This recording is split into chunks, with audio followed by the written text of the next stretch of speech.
Thank you, Don. Thank you for that. Thank you for that flattering introduction. My goodness, after an introduction like that, I can't wait to hear what I have to say. A couple of things I'd like to clarify as we get started. Don mentioned that I began public speaking in 4-H, and that was at the age of 9, and that was not out of desire. That was out of necessity. You see, when I grew up on that hog and dairy farm in southern Minnesota, I was the youngest of 4 sons, no sisters. And I grew up in a position-centered family, not a person-centered family where everyone would have an equal say or an equal vote. There was a true hierarchy in the family where my dad had the most authority, then my mom, and then it went from oldest to youngest, and I was the youngest. So what would happen around the dining room table is my dad would say something, then my mom would say something, then Cabot, Kelly, Corey, and then they'd change the subject. And always had a terrible time getting into the conversation. But in 4-H, I could get up in front of a club once a month and give a 5 or 10 minute speech without interruption, and I really haven't stopped since. Then I went to school in Mankato State, became a college dropout. I left college after my junior year when a little manufacturing company came up for sale in my hometown. And the reason the business was for sale is because the gentleman that had started the company in 1972 had already suffered a massive heart attack by 1983, so it looked like something I should get involved with. It was a stressful business. I was the youngest employee, had no technical expertise. I was the chief executive officer and $450,000 in debt. Really, that was a lot of money back in '83. Still a lot of money today, but I had a business mentor that told me, kid, if you owe the bank $50,000, you're in trouble.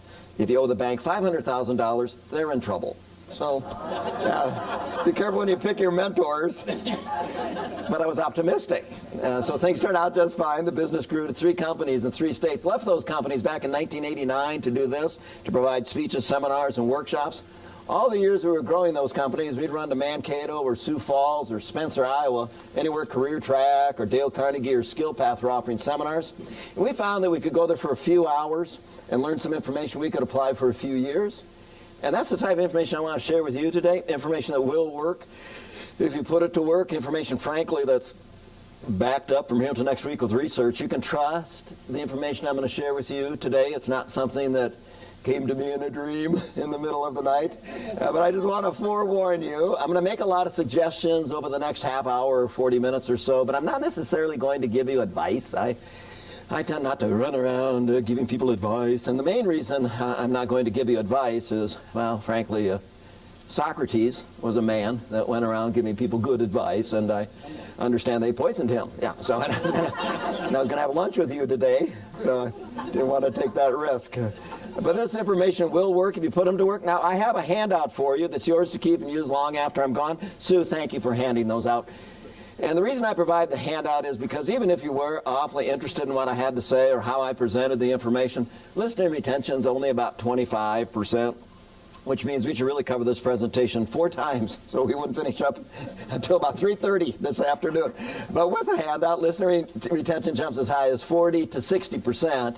And if you have any questions anytime as we go through this presentation, just shoot up your hand, because in a question and answer session, you'll retain nearly 80% of the information, even if it's not your question. So I would like this to be as interactive as possible. Besides, we have about 40 minutes together. Can you imagine that? 40 minutes. This morning, as I was driving here, my oldest brother, who's a police officer, called me and says, hey, you want to meet me for coffee?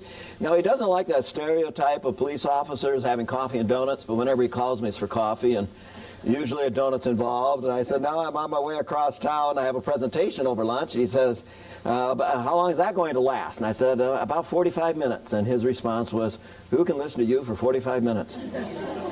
I'm going to guess over the last 26 years he has said that. I don't know, 700, 800 times, but he still thinks it's pretty funny. It gives me great material for my handling difficult people presentation. There's always a bright side, right? Got to be optimistic. But I think the time will fly. So let's go ahead and get started. And when it comes to this idea of becoming the kind of leader people would like to follow, whether I still do volunteer and support youth organizations, the Future Farmers of America and the 4-H, and I was just speaking on Saturday at the University of Minnesota for the Twin Cities SHRM Conference for college students that are HR professionals. And I always want to help them know what the basics are, because if we have the basics down, it seems like leadership is relatively easy. And the way I have always approached leadership and preparation is to keep these two things in mind. In 1 minute, I can change my attitude, and in that minute, change my entire day. And that's the reason the books are written the way they're written. It only takes a minute to read one page of that book, but I believe it'll make you just 10% more effective in that meeting, in that conversation, in that relationship. And so I always wanted it to be something that was quick, easy, and actually something people would read and use. If they wear it out, I'll send them another one. And then the other is, if I was an actor, I get paid to play a role. At work, we get paid to play a role. So I always like to consider what's the role that I'm supposed to play. And then I should probably play that role as well as I can. Because these relationships with our staff, with our coworkers and volunteer organizations are important. We spend more time with the people we work with than the people we live with, and we claim we love them. And so I always want to start with something that I call the leadership model. So in your handout on the back side, you'll see a diagram that kind of looks like a giant fly's head. And you see yourself in the left eyeball and the other party in the right eyeball. And the reason I say other party is because I think working together should be fun. I'm the only person that thinks that's funny. But I keep saying it because I think it's going to catch on.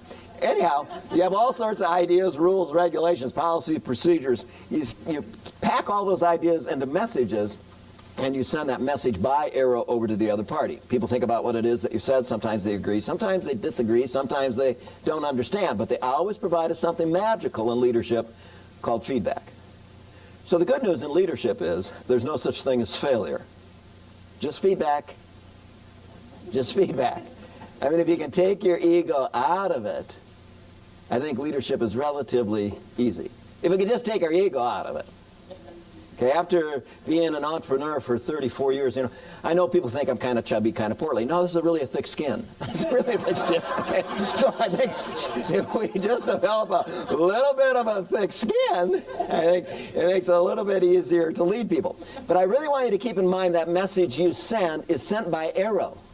First time you see people in the parking lot, you see them in the hallway, attend a meeting with them, see them in the community over the weekend. But every time you interact with the people you work with, you're sending messages to them by arrow. Now, some of those messages and arrows attract people to us and our ideas and organizations. Some of those messages and arrows simply drive people away. It's getting pretty close, 3 months from now, February 14th. What's the big deal about February 14th? Valentine's Day, that's right. And there's a little fella running around shooting arrows at people. And who is that? Cupid, and Cupid would be sending messages of love. Oh, how does it feel when you get hit by one of those Cupid's arrows? Wow, feels pretty good. Somebody says, I love you, I care about you, be mine. Oh, when those messages, those arrows pierce our heart, wow, feel pretty good. But how many of you know or seen or maybe been the victim of a teenager? Anybody ever had some of those of your own in your house? Do they always send Cupid's arrows to their parents? No, enemy arrows, poisonous darts. They'll say, why of all the people would that be my family? Or drop me off at the corner. I don't want my friends to see you. And when those messages, those arrows pierce the heart, they kind of sting, they kind of hurt. And the bottom line in leadership is every time you interact with the people you work with, you're either attracting them to you and your ideas or you're driving them away. There's nothing in between. People either like you or they don't. People either trust you or they don't. People either do you ask or they just won't. So we have a tremendous responsibility in how we package those messages to keep attracting people to us and our ideas. Otherwise, we'll drive them away. And we know this based upon the research. People who lack strong relationships have 2 to 3 times the risk of early death, regardless of whether they smoke, drink alcohol, or exercise regularly. Now, please don't misinterpret that statistic. That doesn't mean you can lay on the sofa, drinking booze, smoking cigarettes, eating junk food, live a long, happy life as long as you get along with your staff. Okay, that'll help. But I don't know if you've noticed this. 1 out of 4 people in this country is mentally imbalanced. Have you noticed that? No? But have you considered this? Think of your 3 closest friends. If they seem okay, then hey, you're the one. It's you. And we'll see if we can make some adjustments over the next 30 minutes. So before we start shooting these arrows around or shooting our mouth off at work, this is what I'd like us to consider. My favorite book is a book called Reaching Out, Interpersonal Effectiveness and Self-Actualization, written by Dr. David W. Johnson. And he had in a chapter this list called the 6 Criteria of Personal Credibility. 6 things we need to put in place to start our relationships out most effectively. Now, they're in no particular order. According to his research, if you're lacking any one of these qualities, you're lacking credibility. 5 out of 6 really doesn't cut it. 4 out of 6, ooh, it's even worse. Take a look at that first one on the list, consistently appear warm and friendly. What's the out-of-pocket expense of appearing warm and friendly? Nothing. It's free. I have no idea what it costs us if or not. It's one of the 6 criteria incredible as a human being. Key word on that one, consistently. Because I don't know if you've ever worked with difficult people. Let's say you go back to work this afternoon and you're all warm and friendly, huh? What do difficult people think? Huh? What do you want? Or what are you up to? Oh, did you go to one of those motivational speakers or something? That's what they'll say. Or let's say you have been consistently warm and friendly, and one day next week you go straight to work, straight to task, no friendly chit-chat with anyone. What do difficult people think now? Grump, grouch, if they had a fight with their spouse. I bet it's their teenager, they'll just make it up. So the key is to be consistently warm and friendly. Then you express your intentions and motives. I'll call you 3 o'clock, stop by 4 o'clock, and you do. So the majority of people find you to be trustworthy. You're an information source. You know what's on the website, what's pinned, pasted, posted on the walls, the meetings you attend. To the point, Johnson says you develop something called relevant expertise. But in certain areas of what you do, you know more about that than anybody else. And when people have a question about that, they seek you out for the answers rather than wasting their time talking to anyone else. And then the last on the list is dynamism, which is natural enthusiasm. Dynamism isn't that you're doing calisthenics and jumping jacks in between phone calls or meetings. But dynamism is when you walk in a room, the lights get a little bit brighter rather than a little bit dimmer. When you come to work, people are happy to see you rather than resenting the fact you showed up again today. They're all free. I have a question for you. It's not a trick question. It's a mathematical equation. Be careful with your answer. What's 3 times 3? Careful now. What's 3 times 3? Go ahead. 9, thank you. The reason I'm so careful about that is not too long ago I had someone shout out 6, and man, that's hard to respond to. So 9's a great answer. What's 5 times 5? 25. You're awfully good at this. What's 6,842 times 3,875? That's a lot, yeah. But if I gave you those numbers again and you all wrote them down, you could all give me the answer, couldn't you? Why? Because you know the formula. I've been 55 years on this. That's the formula. 3 times 3, 5 times 5. What I've noticed over the last 34 years, it's also 6,842 times 3,875. You take a look at somebody that's suffering or stumbling in their career right now, 1 or 2 of those missing. If they could just put that in place, it'd be a lot easier for them. A lot easier for us having to work with them. And they're all free, but it's all in how people perceive us. But that's what gives leadership an opportunity to persuade and influence people, help people make a good decision. So let's see if there's something we can learn from this little video here about that. This is Kip Welchland, and welcome to Welchland.com. Today's video blog is on the art of influence. The question is, what is professional presence? Is that loud enough? Since HR approved Casual Fridays, things have gotten a little carried away. Sometimes Casual Friday is more like Pajama Friday. I've noticed that I am dressing more casually now every day. When I dress less professionally, I act less professional. I'm starting to fear the more informal I appear, the less influential I will be. What is professional presence? Most influential people exude an aura that shows they deserve attention and respect. A few simple strategies can help command positive regard. Stay current. Stay on top of current events. Be perceived as an intelligent person by having something intelligent to say. Read, read, read. Read trade journals, relevant newsletters, magazines, and the local and national newspapers. Pay attention to trends and be able to participate in conversations. Learn the language. Improve your vocabulary. It is impossible to have a polished professional image with a deficient vocabulary. Attend a college course or professional seminar on communication skills. Take a look around. Study positive role models. Every time you meet someone who reflects power and style, study that person. How does he or she act, think, speak, dress? What do you notice that will work well for you? And take care of yourself. Maintain proper hygiene. Bad breath and offensive body odor will be remembered over the positive impact of an expensive wardrobe. Keep a survival kit close with breath mints, deodorant, and some moist towelettes. They're great for taking out stains. Make sure you look and smell as good at the end of the day as you did when the day began. These simple strategies will support a professional presence and enhance your ability to influence. Sounds like I do need to do a little work on myself, just a little. I look good, I smell good, and I could read a little bit more. It would be wise to brush up on my language skills so I don't say something that ain't correct. I don't want nobody disagreeing with me just because I ain't got no good grammar. Just kidding. Woo-wee, that sounded awful. Well, that did sound awful. Not too long ago, I was speaking at a CEO conference, and a woman came up to me after the event and said, "You know, that other guy in the videos with you, he's kind of distracting." I said, "You know, that's me, don't you?" "No, it's not, man. I have to work with him every day."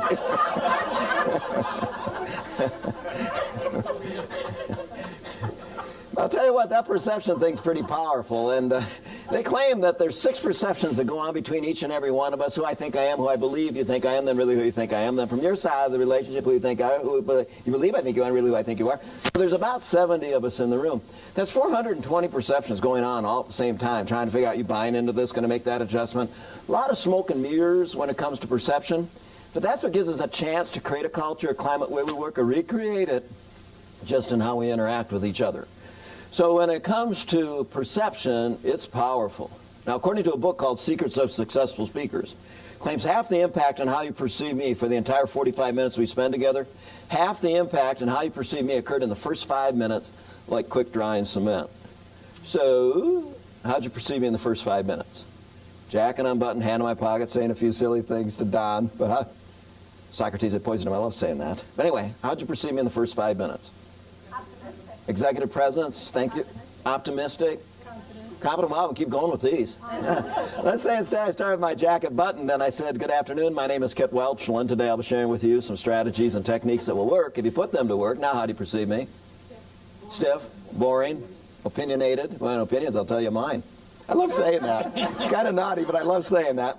So I think, wow, that jacket's kind of formal. It looks a little floppy unbuttoned. So I think maybe what I'll do instead, I think I will. Instead of wearing this jacket, I'll just go ahead and start by, it's kind of cool outside, I noticed that today. So instead I'll just go ahead and start by putting on this sweater. Where did I put that, Don? Right over there. Oh no, you're going to go with that already? Oh, let's see if I can get my mic back on here. Sorry about that. And I'm a professional speaker. Okay, here we go. So instead I decided to just go ahead and start by putting on a sweater. So they say, "Good morning, good afternoon. Oh, no, do you know the words? Yeah, going to be some real hard-hitting information, huh? Yeah, you're going to be afraid I'm going to move into your neighborhood. Yeah, so I think, well, that sweater's kind of silly, so I think maybe what I'll do instead, I will. I'll just go ahead and start by rolling up my sleeves. So instead I start by saying, "Good afternoon, my name is Kit Welchland, and today I'll be sharing with you some strategies and techniques that will work if you put them to work." Now, how do you perceive me? Yeah, it's going to be a lot of work. Hope you're registered. It's going in your personnel file. It's going to be a little harder. Now, all I did is I put on a jacket, put on a sweater, rolled up my sleeves. For the most part, all I did was change clothes. But it instantly changes the way you perceive me, and I'm not kidding. Take a look at this. It may take as little as 100 milliseconds, a tenth of a second, to form an impression of another person to decide whether or not he or she is attractive, trustworthy, competent, and likable. A tenth of a second. It takes 2/10 of a second time to change a facial expression. We're late. According to Princeton University, that's less time than it takes to form a rational thought. A tenth of a second. It takes. This is what I always tell my good friends in city and county government. People watch you like a hawk. They know when you leave your house, they take a look at their watch and go, "Well, they can't be downtown in 8 minutes," because we're paying their salaries. Yeah, so it's almost like they're always on stage. So whenever I work with young leaders, I let them know from when you pull in the parking lot, walk down the hallway, people are watching you to see if there's any leakage, any seepage, any inconsistency in your conduct. Hey, wow, just a little bit off on that, but thanks anyway. Yeah, trying to figure out what day is going to be like. So in a funny sort of way, as a leader, it's opening night, a tenth of a second at a time. We just need to make sure we're prepared, otherwise we're going to look foolish. Now, when it comes to perception, I don't want you to read into that too much, because that can also, cause a problem too. For instance, her diary. Tonight I thought my husband was acting weird. Who would ever think that about their husband? We had made plans to shop at we made plans to meet at a bar to have a drink. I was shopping with my friends all day long, so I thought he was upset at the fact that I was a bit late, but he made no comment on it. Conversation wasn't flowing, so I suggested we go somewhere quiet so we could talk. He agreed, but he didn't say much. I asked him what was wrong. He said nothing. I asked him if it was my fault that he was upset. He said he wasn't upset. That had nothing to do with me and not to worry about. Now, that was her diary for that day. This was his diary for that day. My Harley wouldn't start today, so that's yeah, But I wanted every employee to know there's a good reason why I hired Heidi. There's a good reason why I hired Bert. There's a good reason why I hired Denise. And so that was the proof that I had at the time. So when I work with new groups, we have something that I believe is safe, and I won't get sued, is a personal brand. And everybody on the team has to fill this out. And you start at the very bottom. What's your background? What's your work experience? What have you been up to for the last 5, 10, 15, 20, 25, 30 years? So kind of resume information about work experience and educational background.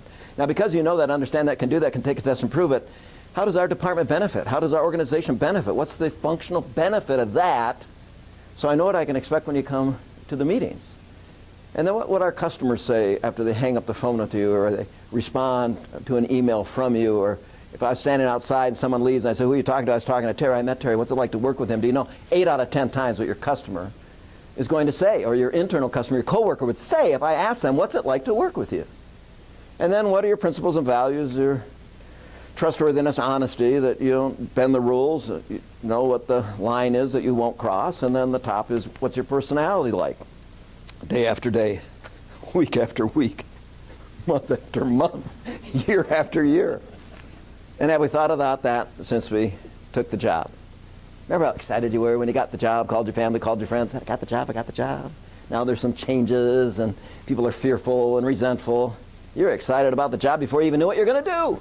We should be just excited about it today as the first day we took that job. But we know who we can count on, who we can connect with, who we can, has our back in a way that helps us to be successful. I love that thing. Everybody fills that out, everybody shares that, then we know why. Of all the people in the world that applied for that job, you were hired. But this is what I ask people that are currently in the workforce too. I said, you ever had somebody come into your organization, when they leave, you just think, wow, I wish we had more people like that worked here. You had somebody come in and out of the organization, and everybody kind of looks around, well, I wish we had more people like that worked here. What is that? What is that? Wish there were more people like that worked here. Personality.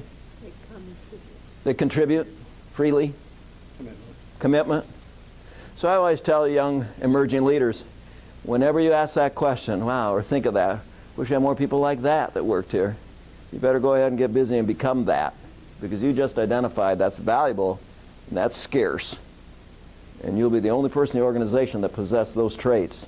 And truly, you'll be indispensable. So once we identify what is that, well, then we better become it. I'm always kind of surprised by this, too, when it talks about employee engagement. It makes my hair want to go on fire. Employee engagement, I always thought leadership was a full contact sport.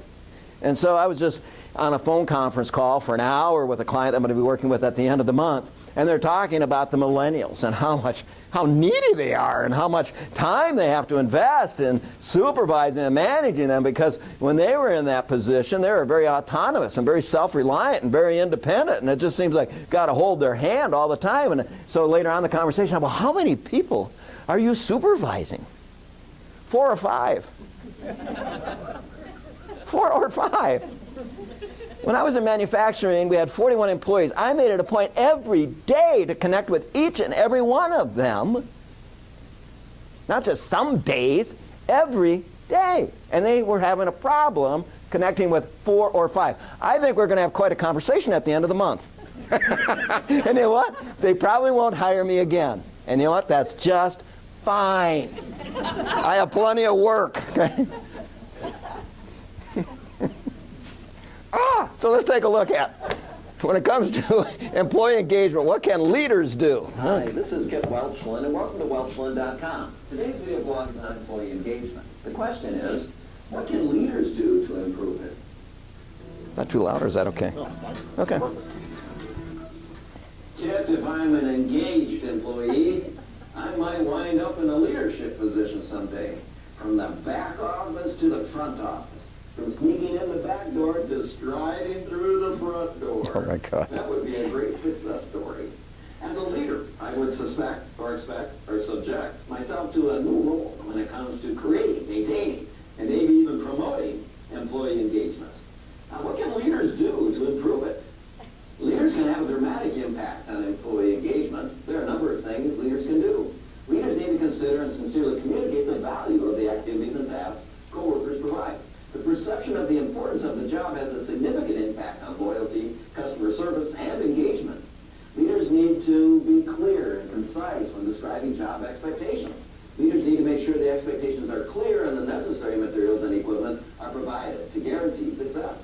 Leaders need to approach feedback with confidence and genuine concern. Giving coworkers a sense of where they are headed, and how great they are doing has a lasting impact on engagement. Leaders also need to be the role models of personal and professional improvement. Leaders need to lead by example when it comes to taking classes and courses, attending seminars and workshops, and struggling with new skill development. Sharing information freely and assisting others graciously can go a long way in improving the working relationships with peers, superiors, and subordinates. Many researchers claim that employee engagement is a direct reflection how employees feel about their relationship with the boss. You mentioned that leaders need to be role models. That's me. I hear it from my coworkers all the time. I'm sure they mean it. I'm sure they do. Anyway, I will continue my education and build effective work relationships. My oldest brother actually has a mustache, and he claims that mustache is on upside down. I don't know. I don't believe it. I think he's just pulling my leg. He told my next older brother that his right hand was his left hand. He still struggles with that now. But anyway, what can leaders do to improve that employee engagement? You know, I think the key is to be clear and concise. You want to make sure it's crystal clear what you're asking people to do and not do and their authority. And you want to make sure if they have any questions anytime on anything, you're available. And provide that feedback with confidence. If your genuine interest is in their success, well then feedback should be relatively easy to provide. So on law number 3 is how we do this clear and concise thing. So the next page of your handout, law number 3 of leadership is that messages, not meanings, are communicated. Messages are in words, meanings are in people and how they interpret those words. So there's some principles that I want you to keep in mind. One is we want to have accuracy in the words we choose to use. Accuracy is the precise shade of meaning. Are you happy? Are you thrilled? Are you worried? Are you concerned? What are you? There's over 3,400 words in the English language for feelings and emotions. 3,400 words. Dr. Robin Lakoff asked men and women how many feelings and emotions they have. Men listed an average of 8. Really good ones, 8. Out of 3,400. Women listed an average of 14, so that would be 8 and 14. 11 words on the average we use to describe a possible 3,400 different feelings and emotions. I think we could be a little bit more accurate. But I'd also like us to use simple words everyone feels comfortable with and can understand. If a longer, less familiar word can be substituted with a shorter, more familiar word, please do that. I don't think we impress people with a large vocabulary. I think we drive people away. I think people would rather feel informed rather than ignorant. Hey, I grew up ignorant. Doesn't bother me. People use a great big word. I'll say, is that one word or two? You know, how do you spell that? What does that mean? But most people aren't as confident with their ignorance as I am, and they sometimes will take it personally. And I always tell people, hey, that's all right, but keep this in mind. You don't get paid to take it personally.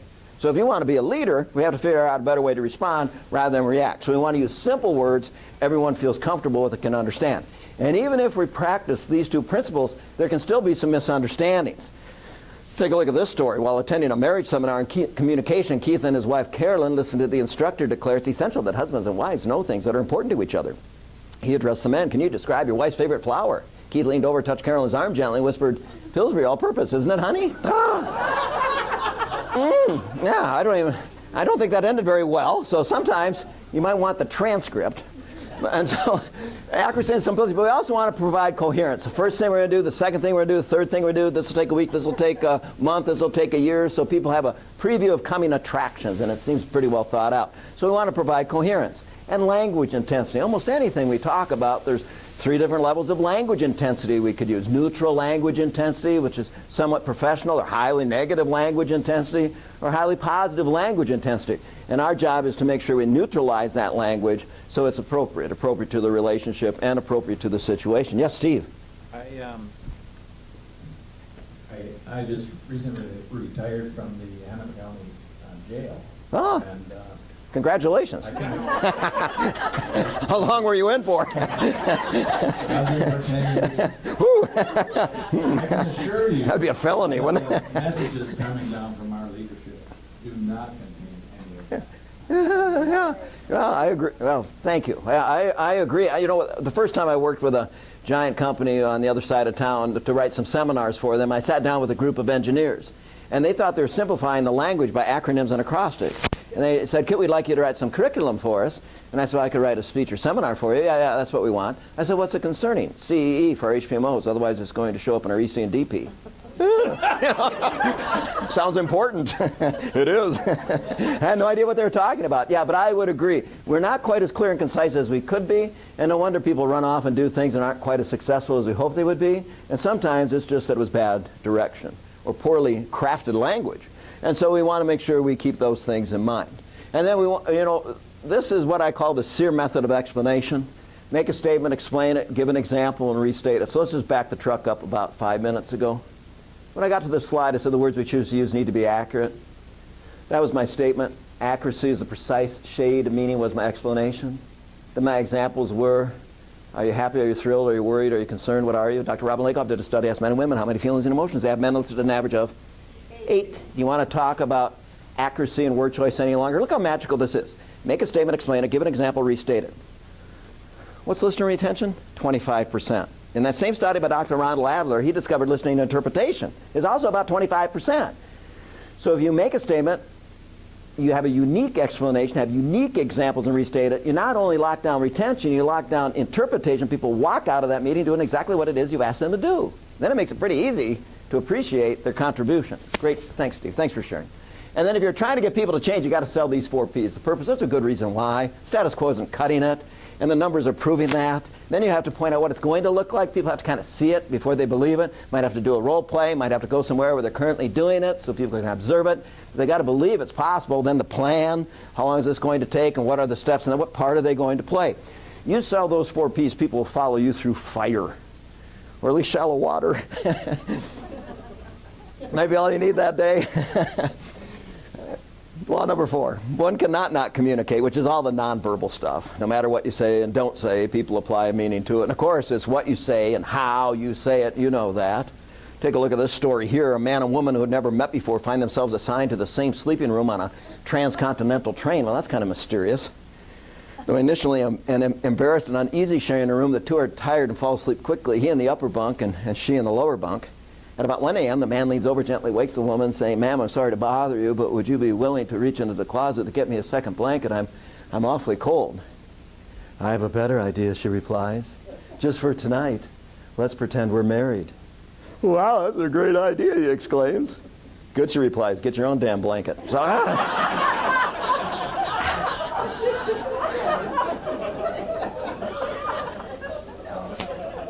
how you say it's pretty powerful, yeah. Now the number 1, not number 5, in a book called The Business of Communicating, the number 1 most admired quality of a leader is their listening skills. But you got to look like you're listening.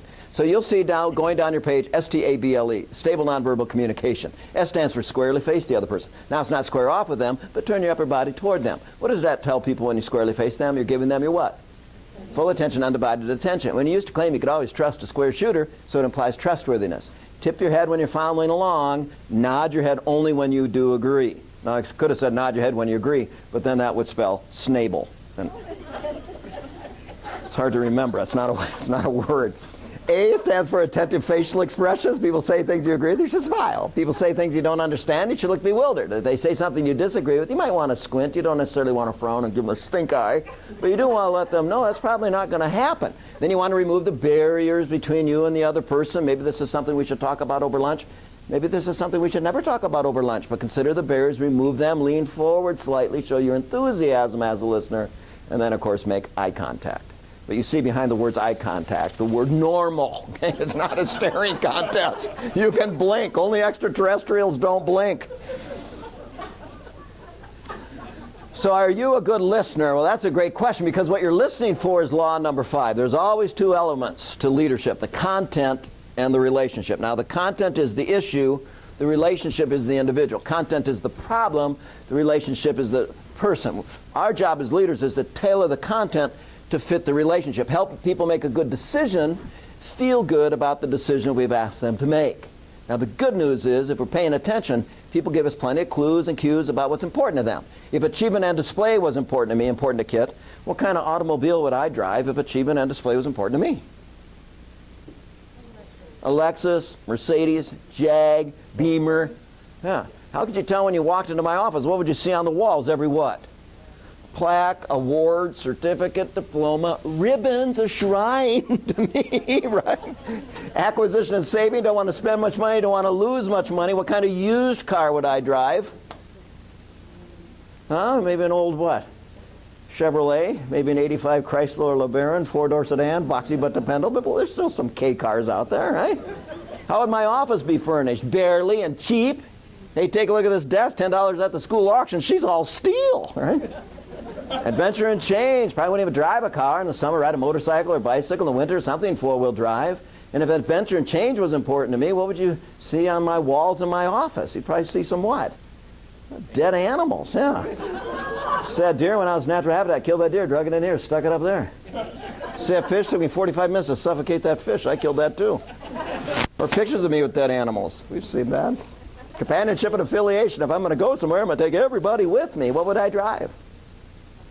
An SUV, yeah. Something with a third row of seating. Plenty of places for people to sit. What would be on my walls?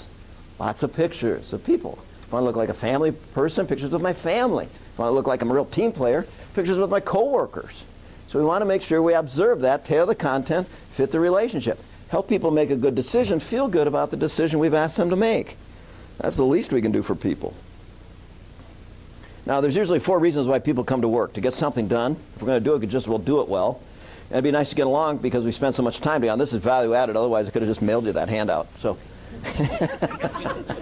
and the other reason people come to work is to do something valuable and be appreciated. But what happens if these intentions aren't fulfilled? If somebody wants to get it done, the fear it's not going to get done, they become more controlling, more demanding. Somebody wants to get it done right, the fear it's going to be done wrong, they become perfectionistic, pointing out potential flaws and errors. Did you fill that out correctly? Yeah, I believe so. I've done it 1,000 times. I mean, you'd like to stab them in the neck. You can't do that. So you say, yeah, I think I did. When it comes to getting along, they'll get involved in so much relational maintenance they don't get their work done, trying to win your approval. And then when people want to get appreciation and they're not getting any, they'll throw an adult temper tantrum.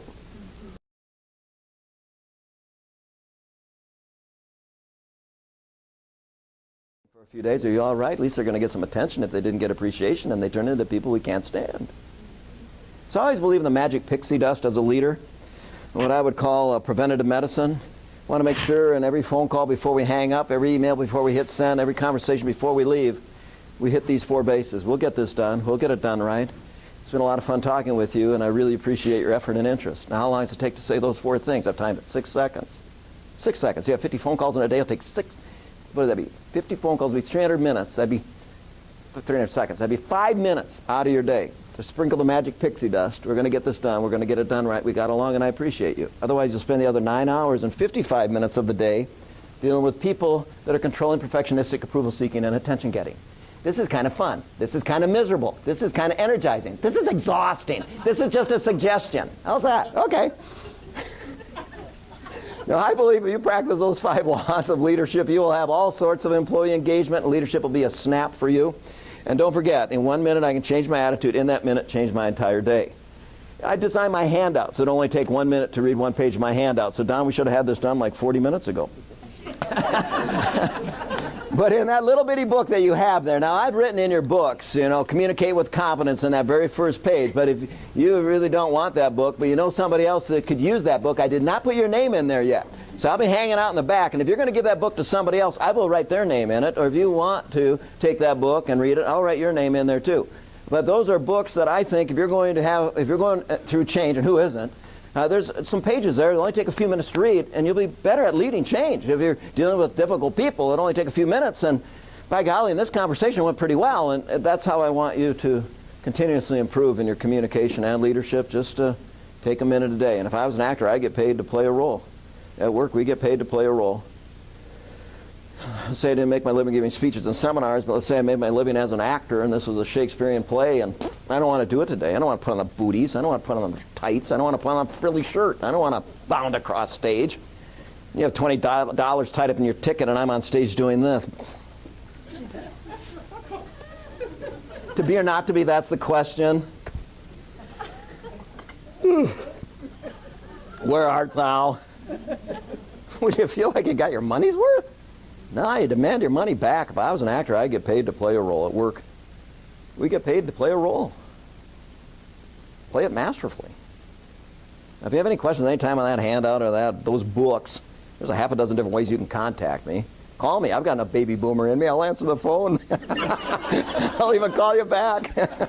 It's the least I can do if you've been trapped in this room with me for 45 minutes. Anybody have any questions or concerns? Anybody I need to apologize to? Anybody have any questions or concerns on anything in that handout or anything with those books? Yes.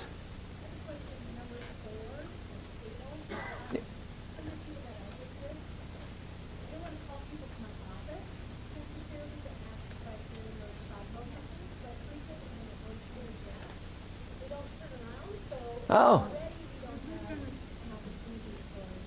That's a great question. Do they have a mirror? So the question was, when they come to my office, I make eye contact, but sometimes I go to other people's offices, they have their back turned, they don't make eye contact. Do they have one of those mirrors where they see people coming and going? I don't know. But what I would do is I would say something, then I would remain silent. Now there's a technique called wait time. It's 45 seconds. I suggest it when you're dealing with people that are no people or nothing people. No people say no to every idea. Nothing people say nothing because they're in a double bind. They want to get along with you and they want to be right, and they don't want to take the risk to be wrong because you might not like them if they are. So they're really bound up tight. So what I always recommend is you ask a question and then you go silent for 45 seconds.